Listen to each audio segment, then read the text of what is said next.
참 예수님, 오늘은 2월 6일 성 바오로 미키와 동료 순교자들의 기념일입니다.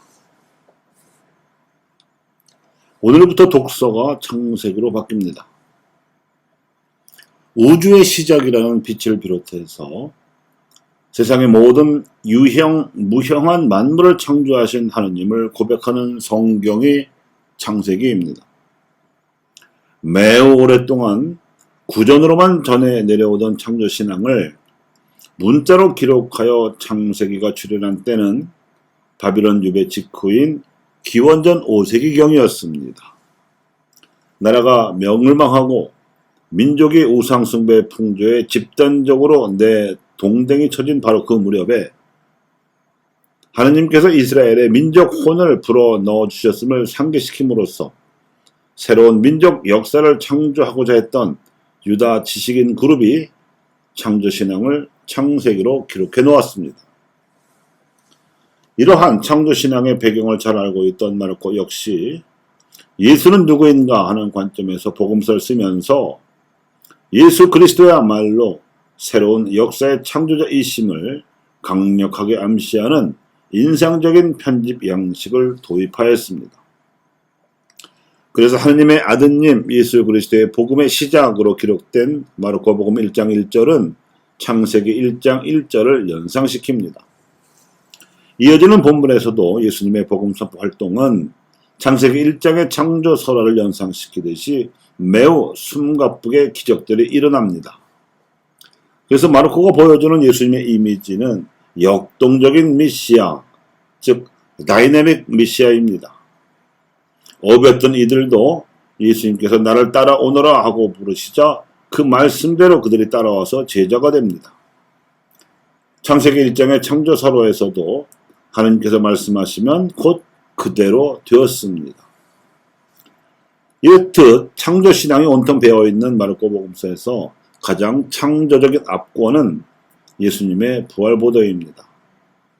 유다인들이 창조 설화를 반영하여 하느님께서 모든 피조물을 지어내시고 주신 이렛날에 안식일을 지내왔는데 예수님께서는 안식일 다음 날에 부활하셨던 것입니다. 부활은 새로운 창조의 역사가 시작되는 기점이라는 뜻입니다. 또한 오늘은 성 바오로 미키와 동료 순교자들을 기념하는 날입니다.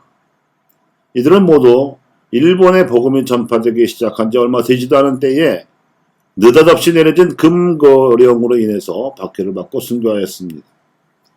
서양 선교사들을 통해 일본의 복음이 전파되었던 16세기에는 복음 진리에 대한 기대보다도 선교사를 통한 서양 문물, 특히 무기 도입에 더 관심이 많았던 일본의 권력가들에 의해서 신앙의 자유가 허락되었던 탓에 금교령 역시 신앙을 받아들인 영주들의 세력이 번창하자 이를 억누르기 위해서 신앙 외적인 이유로 갑자기 내려졌습니다.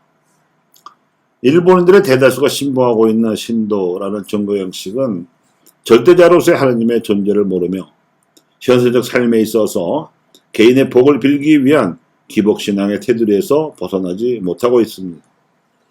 일본인들의 의식 속에 신은 창조주 하나님이 아니라 주로 조상신입니다.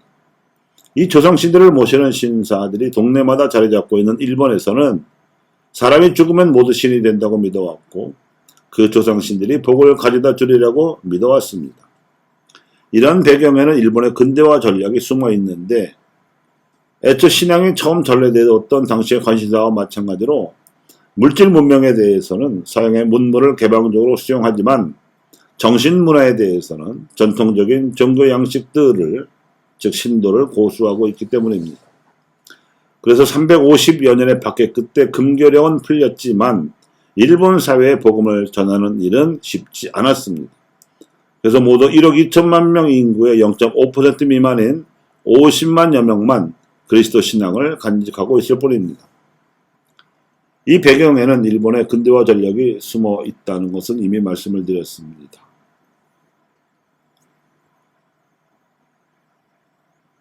이런 점에서 오늘 교회가 기리는 성 바오로 미키를 비롯한 일본인 순교자들과 그들의 신앙 후손들이 일본 사회 안에서 고립된 처지에 놓여 있음이 드러납니다.